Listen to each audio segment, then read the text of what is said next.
na Cargill, como estagiário de melhoria de processo. E em 2018 eu obtive um certificado de Lean Six Sigma Yellow Belt, que é basicamente a base do que eu vou passar hoje para vocês. E desde 2018 eu trabalho na Coca-Cola, aqui em Manaus, na Recofarma, que é a empresa de concentrados da The Coca-Cola Company aqui no Brasil. E hoje eu trabalho também com o desenvolvimento de embalagens. Então vamos lá. O que é uma validação de processo? Ele tem o objetivo de garantir, através de protocolo, de uma série de instruções, que qualquer alteração feita no meu processo, de melhoria, troca de equipamento, ou qualquer outra alteração no meu processo, satisfaça os parâmetros de qualidade previamente estabelecidos na minha companhia. Ou seja, qualquer mudança que eu faça, ela tem que garantir que eu não vou afetar negativamente o meu produto. E eu tenho que garantir isso mesmo que a minha saída do meu processo ou o meu produto final não seja totalmente verificável. O que isso quer dizer, totalmente verificável? É que, por exemplo, lá na Coca-Cola, a gente tem um produto que é a base de bebida da Coca. A gente não consegue verificar, por exemplo, a concentração do item A, B ou C. A gente garante a qualidade, por exemplo, através de análise de densidade e de outros parâmetros. E através desses parâmetros, a gente garante a qualidade e qualquer alteração a gente vai fazer em cima desses parâmetros aí para garantir minha qualidade. A validação de processo está intimamente ligada com as minhas normas de regulamentadoras da ISO. Ela vai desde a 9001, que é a gestão da qualidade, garantia da satisfação do meu cliente, e também a 22.000, que é a segurança do meu alimento, no nosso caso, que é o caso de bebidas. Também o meu ambiente, não posso fazer uma alteração ali que, porventura, aumente a carga orgânica despejada no meu ambiente. E também diz o 45.001, que é a de segurança do trabalho. Eu tenho que garantir, por exemplo, a ergonomia do meu operador, do meu colaborador. Então, alguns exemplos aqui na nossa indústria de bebidas, né? A gente, por exemplo, faz validação quando a gente compra um equipamento novo, tanto de laboratório quanto de processo. Aqui, por exemplo, um HPLC, que é o cromatógrafo de alta pressão líquida, e o trocador de calor aqui no caso do processo. Então, por exemplo, tem um trocador de calor na Cargill que a gente chegou a validar. Eu tinha que garantir a troca térmica correta, que ele vai atingir a temperatura que a gente queria que o grão da soja atingisse, para poder ele ficar mais maleável. A gente também tem que garantir o tempo de retenção, tempo de espera dentro do trocador de calor seja suficiente para realizar essa troca térmica, para ele ficar mais móvel. E também toda a questão de contra ao gasto térmico e todas essas outras variáveis. Também, qualquer mudança no procedimento produtivo ou melhorias em si, também a gente precisa validar. Aqui no caso, por exemplo, eu posso alterar o tempo de agitação de uma mistura, ou o tempo de reação também, caso de outro, por exemplo, uma petroquímica, eu posso mudar o tempo de reação se eu mudar o catalisador, por exemplo, para que eu garanta a qualidade final. Temperatura também, eu posso mudar a temperatura dela, se eu verificar que, por exemplo, o catalisador trabalha melhor numa temperatura de 30 e não de 40, e assim por diante. Eu também posso validar a questão de frequência de análise, por exemplo, em vez de analisar a água 5 vezes no dia, eu validar através de um controle estatístico de dados que a minha água ela é bem constante, ela não tem variações grandes ali durante o dia, eu posso validar para realmente somente uma ou duas durante o meu dia. E quais são os princípios básicos de validação? Eu tenho que garantir a operação de equipamento de um parâmetro necessário, ou seja, eu tenho que validar o meu trocador de calor, por exemplo, para funcionar em uma temperatura de 100 a 120 graus. Mas se o meu processo opera de 80 a 150, eu não vou estar validando dentro do meu parâmetro que eu realmente opero. Eu tenho que garantir que minha validação cubra toda a minha faixa de trabalho. A coleta de dados também do processo, ela deve representar toda essa faixa que eu, como disse no exemplo. Eu não posso ter o dado ali centralizado somente, por exemplo, a 100, 120, não cobrindo 80 a 150. Eu também tenho que demonstrar que o equipamento ou alteração está dentro da minha faixa de monitoramento, ou seja, por exemplo, se o meu manômetro lá de temperatura, ele realmente consegue mesurar a temperatura de 80 a 150. Se o meu manômetro só consegue medir até 100, então eu não estou validando corretamente o meu equipamento, que o meu método de monitoração está errado. E eu também, após a minha validação, eu tenho que monitorar meu processo validado. Então, por exemplo, eu alterei a minha agitação lá da minha mistura. Eu vou continuar monitorando regularmente meu produto final, do cronômetro de qualidade, qualquer que seja a indústria, e vai bater com o que está requerido pela própria companhia. E quais são as etapas de validação? Eu tenho a qualificação de design, que é aquela parte de design mesmo, de projetar o meu equipamento, a minha mudança. Minha qualificação de instalação é quais são os passos que eu tenho que bater ali para fazer a minha instalação. De operação é aquela minha parte mais inicial de startar o meu equipamento. E a minha qualificação de performance é aquela verificação mais contínua para garantir que o meu processo ou o meu equipamento esteja operando bem. Qualificação de design. Então, conforme eu disse, a gente vai fazer o design do equipamento, eu vou pegar o mínimo de requisitos técnicos que eu posso ter. Por exemplo, no nosso caso alimentício, tem que ter tanque de aço inox, tem que estar a uma capacidade de X, 1.000 toneladas por hora, agitador tem que rodar não sei quantos RPM por minuto e assim por diante. Aqui também eu já começo a revisar aquela questão das minhas normas técnicas das ISO e também a legislação vigente, nossa, no caso brasileira ou do estado do Amazonas. Eu vou caracterizar também as etapas necessárias para a instalação do equipamento, por exemplo, se eu vou ter que puxar uma ou tubulação de água para o meu tocador de calor, muito provavelmente, se meu espaço lá da minha área tem realmente, eu posso criar esse nova tubulação de água e definir quais são os critérios de aceitação e também o meu teste piloto. Instalação. Aqui eu já vou fazer toda a revisão da planta abaixo da minha planta, realmente toda a parte de tamanho, de área disponível, e também atualizar ali o meu diagrama de processo, verificar toda a minha questão de monitoramento, equipamentos, metodologia, tudo aí vai entrar aqui nessa parte também junto com o design. Eu vou estabelecer uma manutenção preventiva e de limpeza, vou ter que fazer uma semana, um mês, vou definir isso daí. Vou definir qual é também as peças sobressalentes, aqui é um ponto muito importante também, até porque a gente, aqui em Manaus, a gente mora bem distante dos polos aqui, então o tempo de timeline para chegar as coisas aqui é bastante elevado, então a gente tem que saber quais são as peças que a gente precisa ter disponíveis a qualquer momento para fazer uma troca ou uma manutenção. Eu vou listar os materiais de construção, como eu falei, a gente pode ter aço inox, meu tocador de calor tem que ter não sei quantas placas, tem que ser casca e tubo, enfim. Toda essa daí eu vou listar na chamada Bill of Materials, que é a minha BOM, que vai estar listando todos os componentes que compõem aquele equipamento ou aquele processo. E como todo equipamento precisa estar calibrado, aqui também vou entrar a calibração, não posso trabalhar com equipamento que não seja calibrado. E também vou revisar novamente a questão de requisitos de segurança, meio ambiente e segurança do alimento. De operação, eu aqui já vou definir os parâmetros de qualidade do processo.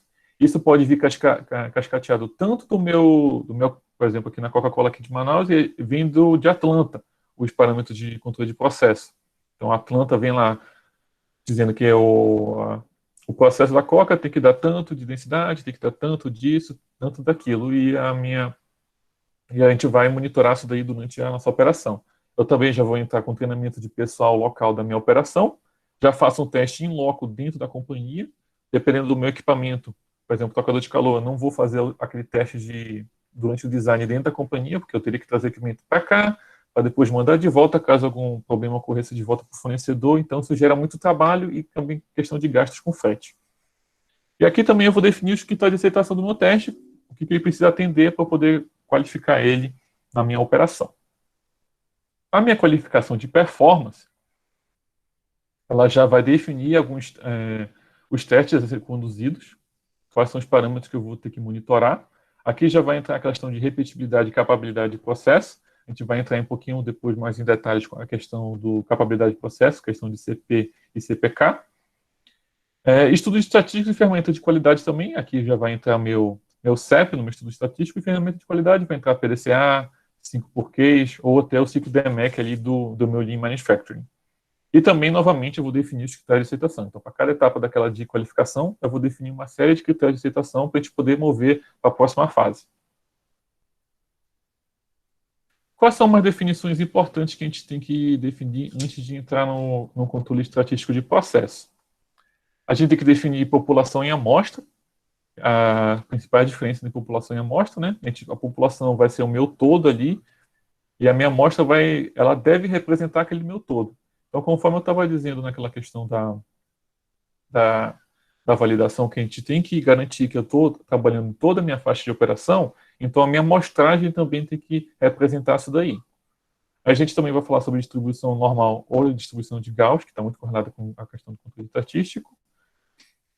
A padronização da distribuição da normal na variável z, que eu vou pegar essa distribuição normal, que muitas vezes é muito difícil de calcular, e vou padronizar ela numa variável z comum.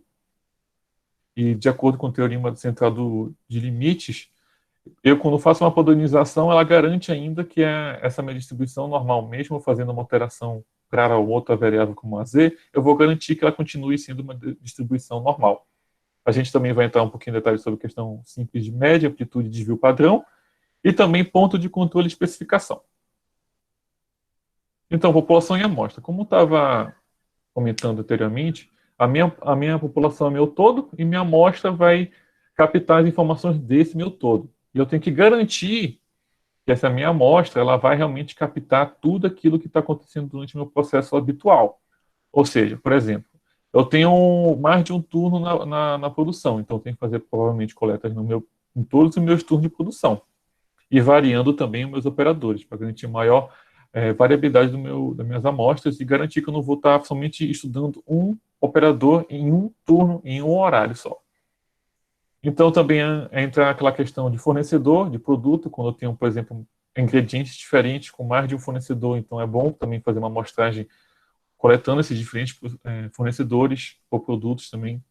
Aqui também entra aquela questão do quando, do dia, da hora que entra na minha questão do meu turno, e também a questão de eu fazer a amostragem durante dias diferentes. Eu também, quando faço uma amostragem, eu devo seguir um procedimento, né, de coleta de amostras.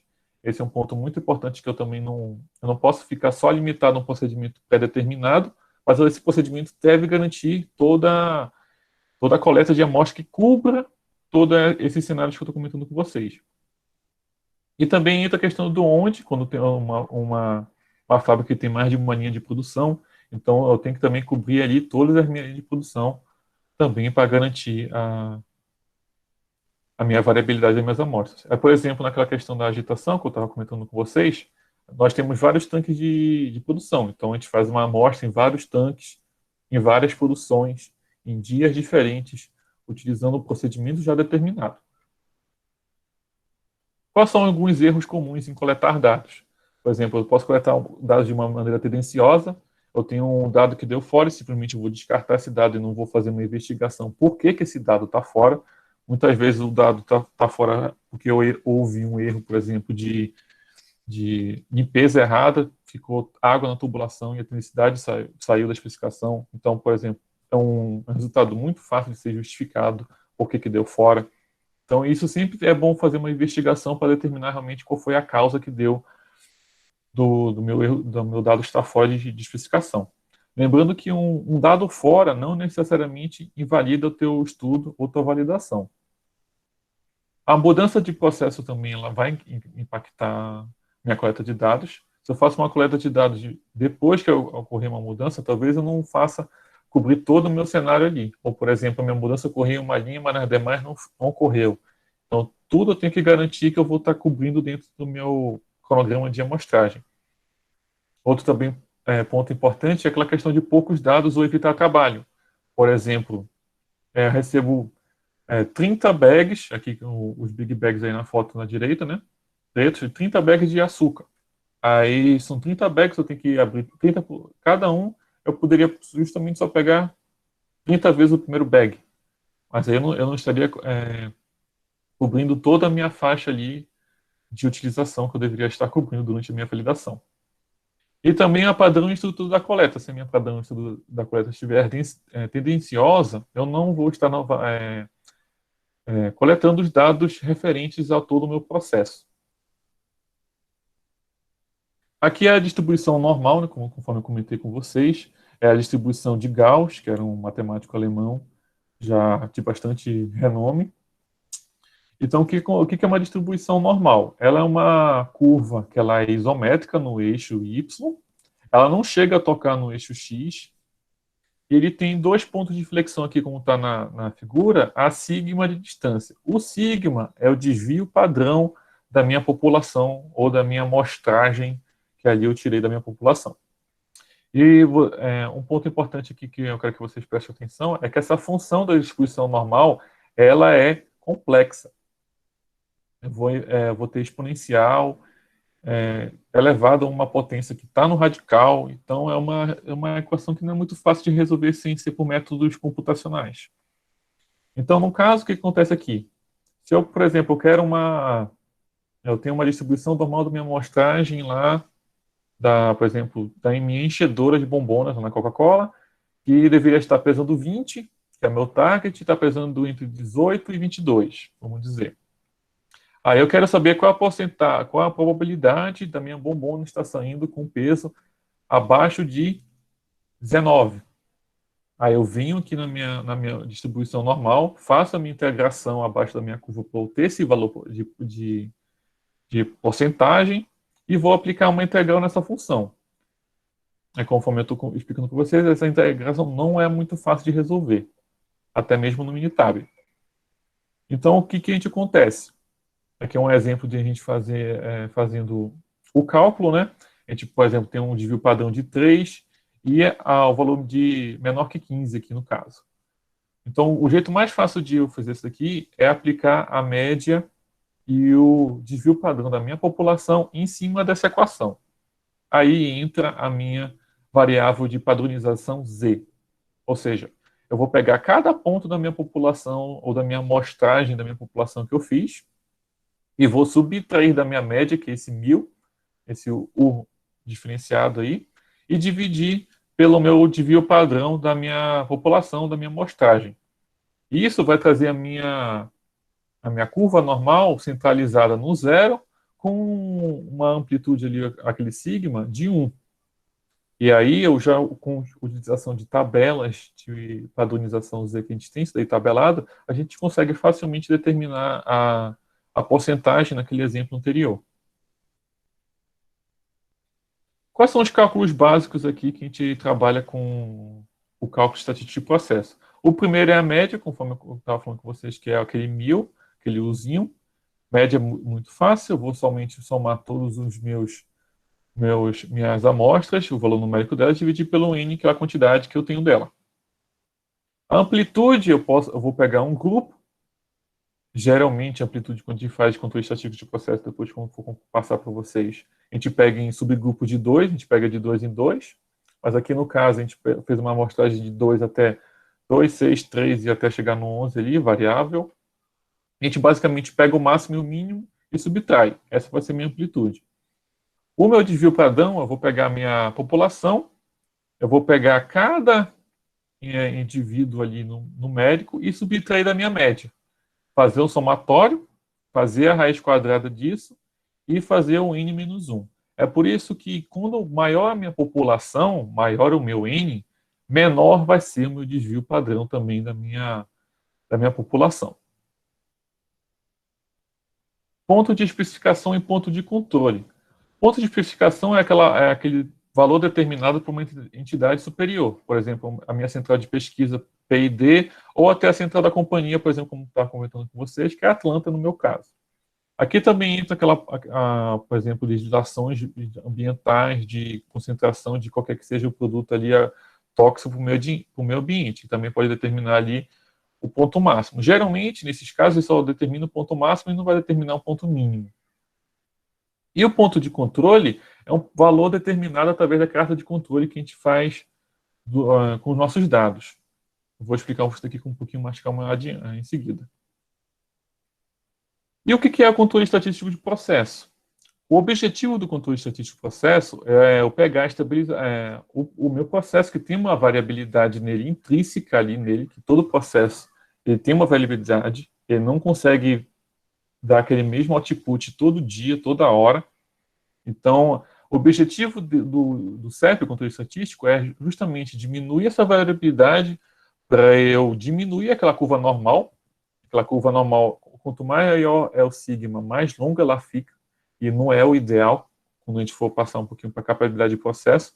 Então, o ideal é que a gente diminua aquela curva normal, que ela fique mais próxima do centro e mais próxima da minha média, que vai ser ali o ponto máximo da minha curva de Gauss.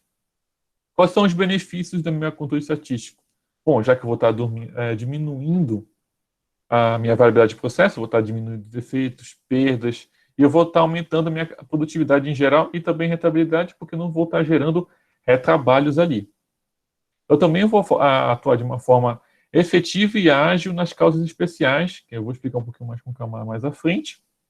E também o objetivo final, vou ter um processo mais estável e previsível. Se eu estou diminuindo a variabilidade do meu processo, eu já tenho o know-how e mais ou menos a direção que o meu processo deve dar toda vez. Ele sempre vai ter que dar aquele resultado ali. Eu posso atuar de uma forma preventiva no processo, observar as tendências ali do meu processo. Se o meu processo está sempre trabalhando aqui próximo do meu limite, e eu estou verificando que ele está aumentando, eu consigo prever isso antes de chegar num ponto que eu tenho uma peça fora de especificação. E também falando de controle estatístico, o controle estatístico ele surgiu em 1924, se não me engano, com o nome com o senhor Walter Schwartz, ele trabalhava na Bell Telephonic, lá que hoje é a AT&T, que é uma operadora de telefone nos Estados Unidos. Ele desenvolveu essa questão do controle estatístico de processo para diminuir a variabilidade do processo dele da produção de eletrônicos. Bom, os distúrbios no meu processo, conforme está falando a causa especial, eu também tenho minha causa comum. Através da minha carta de controle, eu consigo determinar o que é uma causa comum e uma causa especial. Causa especial é geralmente aquele meu ponto que está muito acima do meu nível histórico ou do meu controle ali do normal do dia a dia. Aí o que acontece? Causa comum é a minha variabilidade intrínseca no meu processo. É aquela variabilidade que se eu for eliminar ou trocar, por exemplo, aqui no gráfico da esquerda, que eu tenho essa eliminação da causa comum, geralmente é alguma coisa que requer muito investimento. Por exemplo, se eu tenho um equipamento já muito antigo, que já opera já mais de 20, 30 anos, então provavelmente a causa comum dele já está com um valor de variabilidade muito alto, já está variando mais. Ele já não está muito próximo ali do meu target centralizado no meu processo. A causa especial, ela já é uma causa um pouquinho mais preocupante, ela ocorre de maneira que a gente deve eliminar. Por exemplo, eu tenho uma peça que saiu do meu agitador e meu agitador, por exemplo, não está agitando direito e não se homogeneizou a minha mistura. Então, a concentração e a densidade dela não está correta. Então, eu tenho que monitorar essas causas especiais que ocorrem pontualmente, ou até mesmo se a gente não trabalhar, vai chegar a ocorrer continuamente e vai me gerar um produto fora de especificação muitas vezes, que é a minha causa especial, que me dá esse impacto no meu processo.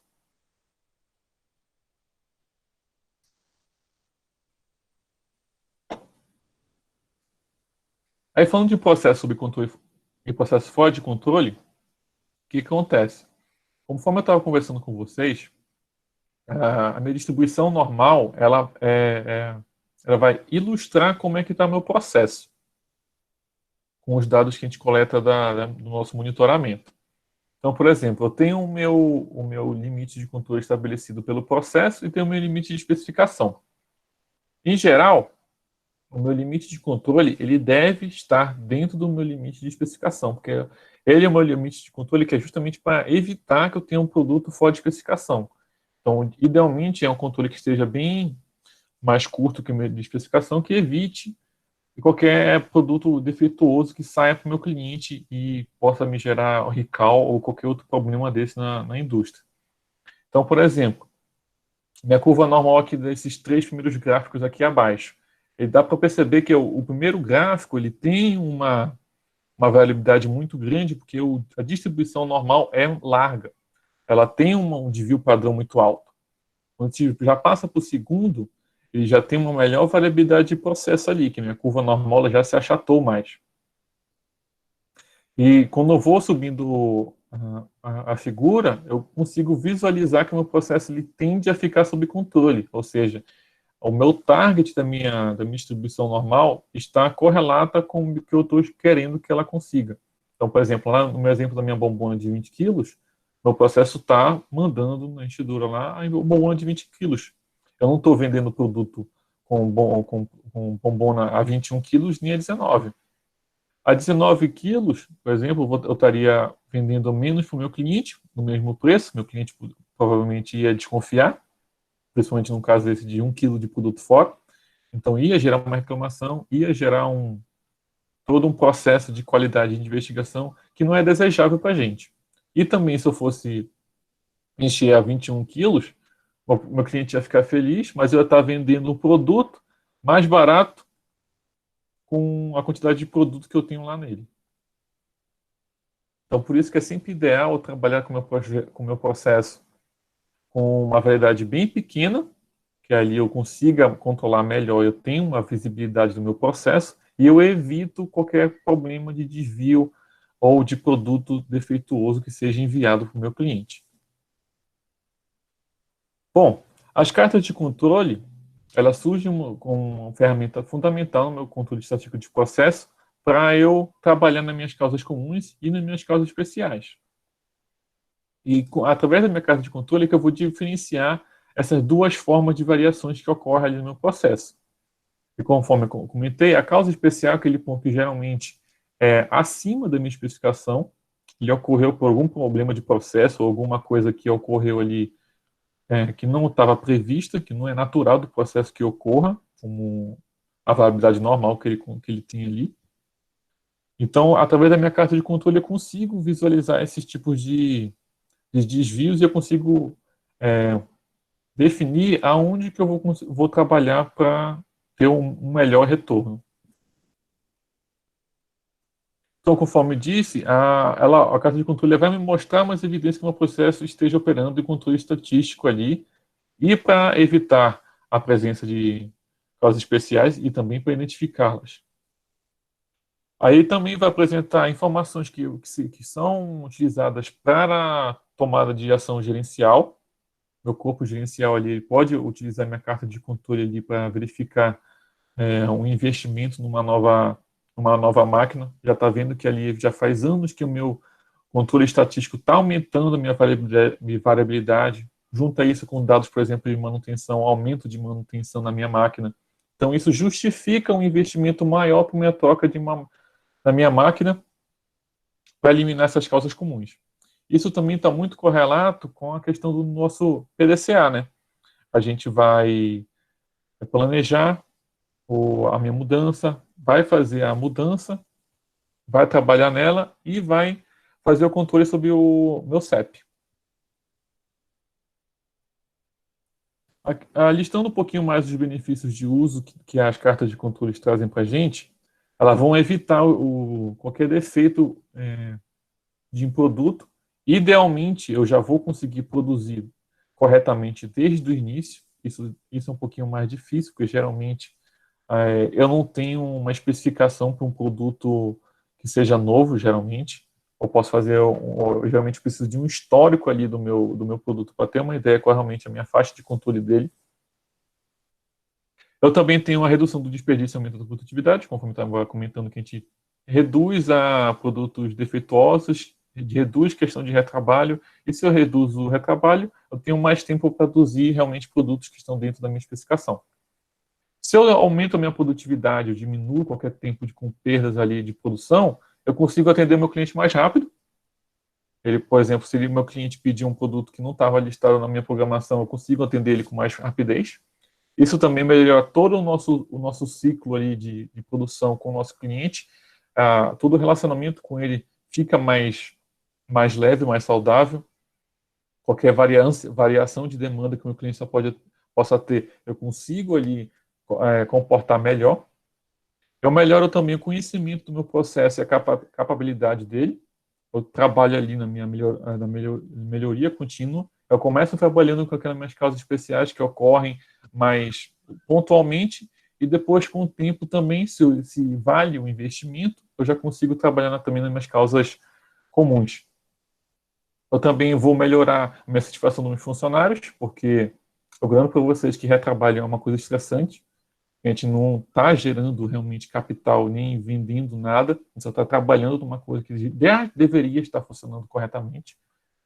E também eu vou melhorar na minha imagem da minha empresa em relação com os meus clientes e também, já que isso tem muito correlação à entrega de produtos, eu vou aumentar minha participação no mercado e também aquela questão dos meus lucros também com a produtividade e tudo mais. Então, vocês podem ver que é tudo meio cascateado, um benefício puxa o outro, e esses são os principais benefícios do controle estatístico de processo.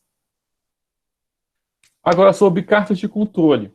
Os principais modelos de carta de controle que utilizamos principalmente na Coca-Cola é o X-barra e o R-barra. O que é o X-barra? O X-barra é o gráfico das médias e o R-barra é a média das amplitudes ali do meu processo. Como é que eu faço o cálculo do meu X-barra? Eu posso fazer de dois jeitos. Eu posso fazer ou através de um gráfico, de uma tabela já determinada com as constantes aqui que vocês podem ver aqui do lado direito, que entra D3, D4, A2. Eu posso fazer utilizando essa tabela pré-determinada, que aí basicamente o que eu faço? Eu calculo a média do meu processo, geralmente eu faço uma carta de controle com os primeiros 30 dados, pelo menos. Pego esses 30 dados, faço a média deles e vou ali somar com, por exemplo, a constante A2, tanto para cima quanto para baixo, que aí vai ser o meu limite superior e meu limite inferior. E o meu target vai ser realmente só a média. A amplitude, eu vou pegar já, conforme eu comentei com vocês, de 2 em 2. Por exemplo, A1 com A2 e A2 com A3. E assim vai sucessivamente. Assim eu vou pegando de 2 em 2 aqui e vou calculando a média dessas amplitudes que eu calculei entre cada par desse de dados. Aí com isso, na tabela, eu pego o D4 e o D3 para conseguir o limite superior e inferior. Não, no meu gráfico de médias, outro meio que a gente pode fazer para determinar a carta de controle que eu pessoalmente prefiro é a questão do desvio padrão. Desvio padrão do teu processo. Já que tu está utilizando o desvio padrão do teu processo e não um valor determinado numa tabela, então o desvio padrão ele vai representar melhor o teu processo numa carta de controle. Então, basicamente, eu tiro essa constante A2 aí, e vou somar com 3 sigma, que é 3 vezes meu desvio padrão. Então, eu calculo meu desvio padrão com meus 30 dados e faço a minha média mais ou menos o 3 sigma ali para conseguir a minha carta de controle. Aí, conforme eu estava comentando com vocês, a gente também pode utilizar a tabela com os dados. Aqui, basicamente, o que eu posso fazer? Eu vou utilizar o N aqui na esquerda, que o N vai ser o tamanho do meu subgrupo, conforme eu estava comentando com vocês. Ou geralmente a amplitude a gente faz um subgrupo de 2 em 2, mas eu posso fazer de 3 em 3, 4 em 4, assim por diante. Aí qual é o impacto de um subgrupo maior ou não? O que acontece? Quanto maior o subgrupo, ou talvez, por exemplo, nesses 10 dados, já que eu vou fazer um subgrupo deles, tirar a média deles ali, o que acontece? Eu posso ter um ponto fora de especificação e outros 9 que estão dentro, e esses 9 outros que estão dentro vão mascarar o ponto que está fora de especificação. Então, idealmente ali, eu vou ter um N2 ou até mesmo 4 ali para calcular minhas cartas de controle, dependendo ali do tamanho e do o quanto contínuo é o teu processo, para facilitar a tua coleta de dados. Falando de cartas de controle, a gente também fala de avaliação de tendência. A avaliação de tendência foram umas regras criadas por Nelson. Ele determina várias questões de variabilidade de processo. Já que é natural que o processo tenha uma variabilidade, então, por exemplo, ele determina que a regra 3, que é incomum eu ter 6 ou mais pontos que eu vou ter continuamente um aumento ou um decréscimo ali do meu valor. Então, isso geraria um alarme para meu processo, que não está natural uma variabilidade desse tipo. Também tem a regra clássica, aqui é a primeira, que eu tenho um ponto fora dos 3 sigmas. Na regra 2, eu vou ter 9 pontos acima da minha média para cima ou para baixo. E na minha 4, eu tenho 14 pontos alternando para cima e para baixo. Então, basicamente, o que acontece? Com as regras de avaliação de tendência de Nelson, idealmente, tu vai escolher algumas regras para seguir. Não necessariamente vão ser todas. Além dessas 4, ainda vou passar mais algumas para vocês, mas fica muito extenso de controlar tudo isso. Então, idealmente, por exemplo, eu tenho que ter a regra 1, talvez a regra 3, e assim vai variando muito da necessidade do teu negócio e do teu processo. Então, passando aqui também na regra 5 e na regra 6, basicamente o que acontece? Eu tenho dois pontos muito perto dos meus 3 sigma de controle, que ali ele já está muito perto do meu limite de controle, talvez já está próximo ali de chegar numa peça defeituosa. Na regra 6 eu tenho um ponto já nos meus 3 sigma de limite e outros 3 dentro dos meus 2 sigma de limite. Na regra 7 eu tenho 15 pontos ali que estão dentro do meu limite de 1. E conforme eu comentei com vocês, não é normal o processo estar totalmente junto assim no próximo da minha média, mas isso também depende de cada caso a caso. E na regra 8, eu tenho também a questão que todos os meus pontos não estão tocando perto dali do meu 1 sigma de distância da minha média ali. Aí vamos entrar agora um pouquinho também em capabilidade de processo. Eu não acredito, não sei se vocês já ouviram falar da questão dos 6 sigmas, que é a questão da qualidade, que está relacionada com a qualidade do meu processo e também a quantidade de defeitos por milhão. Então, vocês podem ver que quanto mais sigmas eu tenho no meu processo, de 1 até 6, eu vou diminuindo a quantidade de defeitos por milhão que eu tenho ali. E também com isso, eu vou aumentando o meu valor de CPK. Em geral, na indústria, a gente trabalha ali com CPK acima de 1,33. E vocês já podem observar ele, que já tem ali cerca de 6 defeitos por milhão ali, que é uma quantidade ali razoável que a gente pode trabalhar. E quanto mais eu tenho um valor de sigma maior, mais investimento eu tenho que ter para controlar meu processo. Aí, às vezes, a indústria tem que jogar na balança o que ela realmente precisa, o que ela quer. Se ela quer realmente um processo que só tenha 3 defeitos, ou se ela pode aceitar 6 defeitos por milhão. Então, falando sobre as variáveis mesmo de capacidade de processo, que vai entrar ali o CP e o CPK, CP, ele vai me considerar a dispersão ali dos resultados, como eu estava falando com vocês, em questão da distribuição normal. Então, por exemplo, se a distribuição normal ela for muito abrangente, muito, como eu falo, gordinho, né? O que acontece? O meu desvio padrão é muito alto, e já pelo cálculo de CP que vocês podem ver aqui, é 6 vezes sigma, que são os 3 sigma para cima e os 3 sigma para baixo.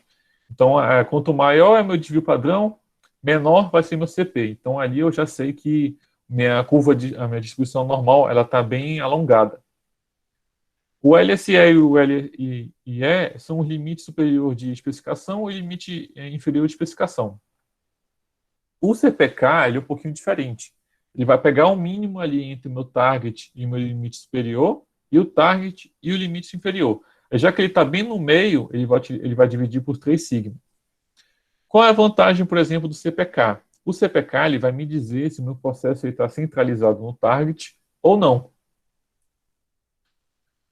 É, é, Conforme eu estava falando na questão do CP, aqui a gente vai entrar aqueles 6 sigmas que eu estava comentando com vocês. A gente vai ter 3 sigmas para a direita e 3 sigmas para a esquerda. E quanto maior é o meu sigma ali, maior é essa minha distribuição normal. Aí por que é importante o CPK, né? O CP que vocês podem observar aqui na figura é igual por dois casos.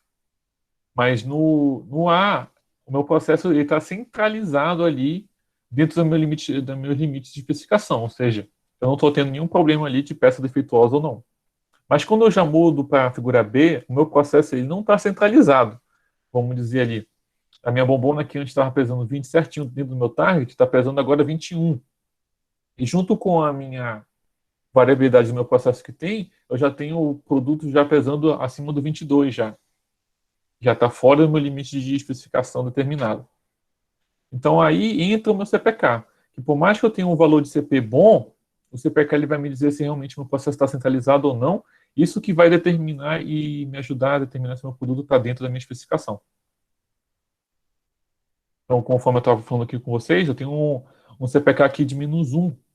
Quando eu tenho, ele está muito próximo já de um limite superior e a minha curva normal ela já passa dos meus limites. Aí meu CPK já está abaixo de 1. Quando a minha curva já está dentro dos meus limites, o CPK já está acima de 1. E conforme eu comentei com vocês, na indústria geralmente utilizam um CPK de 1.33, que ali realmente eu já estou tendo maior a garantia que o meu processo está realmente dando o output dele dentro da minha especificação. Aqui é um exemplo que a gente tem na prática de uma análise de um componente ali na minha base de bebida. Como a linha vermelha aqui é o meu limite de especificação, e vocês podem ver que a minha distribuição normal já está bem fora do meu limite. Aí vocês podem ver que o meu CP e o meu CPK estão bem abaixo ali daquele meu valor de 1.33 que eu quero, que é o desejável, né? Aqui no outro exemplo, já meus resultados estão bem centralizados ali perto do target. Meu limite de especificação vermelho está longe da minha distribuição normal. E aí você já pode ver que o CP e o CPK já está bem acima de 3, que é um valor excepcional em questão de capacidade de processo. As referências que eu utilizei para elaborar esse material é o curso de Lean Six Sigma, que eu comentei com vocês.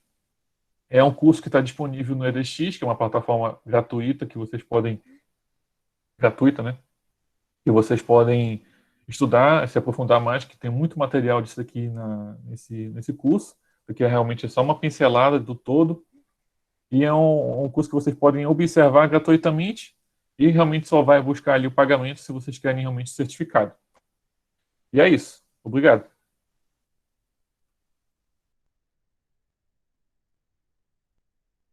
Perguntas?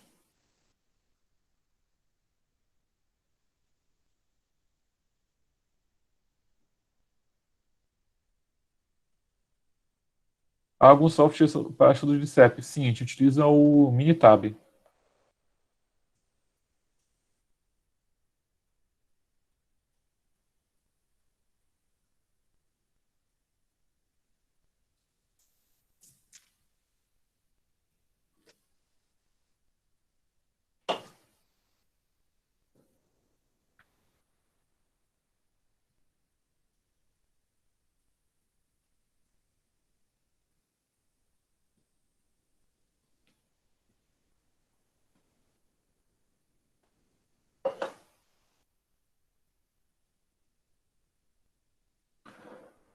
Cara, em Manaus eu não sei se tem algum curso de Lean Six Sigma bom, não, que eu nunca participei. Mas, conforme eu falei, tem esse material na internet que é de graça. Pode começar a estudar por lá. E já é um start. Consegue pegar boa parte dessa base que eu passei hoje para vocês e até mais. Bem mais, porque é uma carga horária bem mais elevada.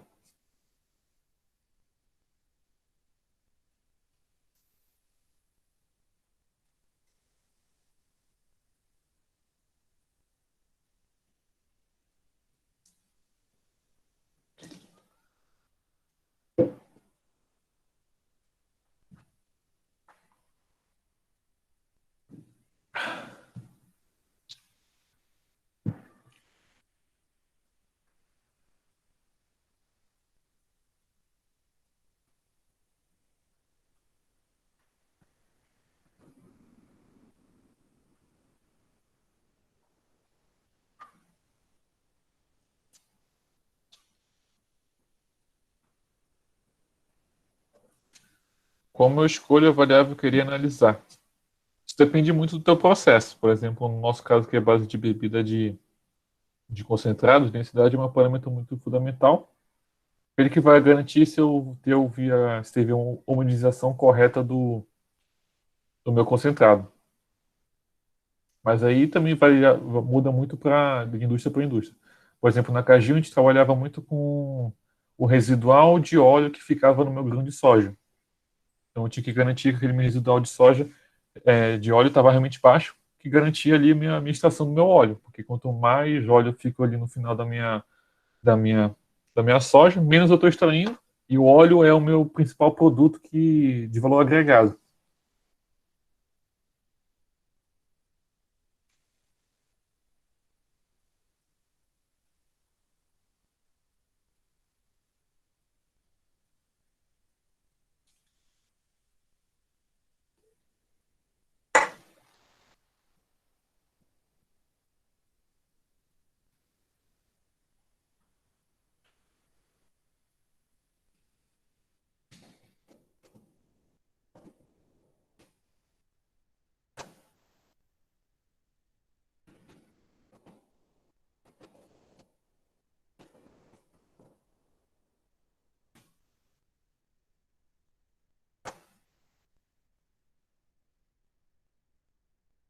Ferramenta de qualidade para contratação, tá? Vamos lá. Basicamente, tu tem que ter isso, coisa básica, tá? A questão de 5 porquês, o Five Whys, tem que ter. Isso é uma ferramenta bem básica mesmo. Só faz perguntar por quê, por quê, por quê, por quê, por quê. A PDCA também, muito importante. É a mais básica dos ciclos de controle e de aplicação de qualquer mudança ou melhoria de processo. E no final já entra o DMEC ali, que é o de Lean Six Sigma, que eu já vou ali definir a minha mudança, ou o meu processo, ou o meu problema que eu tenho que trabalhar. Eu vou, é, eu vou mesurar os meus dados, que é o meu M, Measure. Eu vou coletar meus dados ali para correlacionar com o meu problema. Eu vou analisar esses dados, que é o A, Analyze. Eu já vou partir para o Improve, que eu vou aplicar minha melhoria com base nos meus dados que eu coletei, e o meu C, que é Control, que eu vou garantir ali através de carta de controle e monitoramento, que a minha melhoria está sendo efetiva no processo. Essas são as 3 ferramentas que eu mais gosto de qualidade. E também, claro, a questão por exemplo, escala, mas aí já entra muito questão de investigação também de produtos fora de especificação.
Então, damos por encerrada a nossa palestra. Mais uma vez, muito obrigado, Jerônimo, por ter aceitado participar do nosso evento. Espero que a palestra tenha sido ótima para vocês.